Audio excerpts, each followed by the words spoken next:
सख्त कदम उठाती रहेगी। आने वाले समय में भी हमारी सरकार की, मोदी सरकार की जीरो टॉलरेंस टुवर्ड्स टेररिज्म ये नीति चालू रहेगी। देश के किसी भी क्षेत्र के अंदर अलगाववाद, आतंकवाद और राष्ट्र विरोधी गतिविधियों को कठोरता के साथ निपटा जाएगा और इसमें सीएपीएफ की भूमिका, राज्य पुलिस की भूमिका बहुत अहम है और अब तक 9 साल में हमने कर दिखाया है। अमित शाह का हैदराबाद में होना कई राजनीतिक सुगबुगाहटों को बताता है, क्योंकि इसी साल तेलंगाना में चुनाव है, उसके आगे 2024 का चुनाव है और बीजेपी तेलंगाना की ओर उम्मीदों भरी निगाह से देख रही है।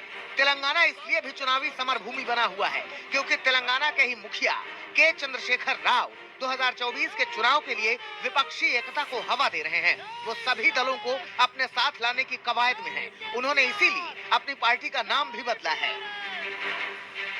दूसरी ओर बीजेपी है जो केसीआर पर शिकंजा कसने की कोशिश में है। बीजेपी निश्चित तौर पर केसीआर की बेटी के कविता पर शराब घोटाले को लेकर लगे आरोपों का हिसाब किताब चुनाव में मांगेगी।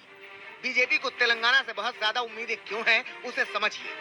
2018 के विधानसभा चुनाव में बीजेपी ने तेलंगाना में महज 1 सीट जीती थी और उसे महज 6.98% ही वोट मिले थे, जबकि ठीक 1 साल बाद लोकसभा के चुनाव में बीजेपी ने तेलंगाना में 4 सीटें जीत ली और वोट मिले करीब 19.65%। बीजेपी को आस इसलिए भी बंधी है क्योंकि ग्रेटर हैदराबाद नगर निगम के चुनाव में 2016 में बीजेपी ने सिर्फ 4 वार्ड पर जीत दर्ज की और उसे करीब 10.34% ही वोट मिले, जबकि 2020 में बीजेपी ने 48 वार्ड जीत लिए और उसे करीब 34.56% वोट मिले। बीजेपी का बढ़ता ग्राफ उसके सपनों को परवाज दे रहा है, मगर देखना होगा कि केसीआर के सामने बीजेपी का प्रदर्शन कैसा होता है। हैदराबाद से जितेंद्र बहादुर सिंह के साथ आज तक ब्यूरो।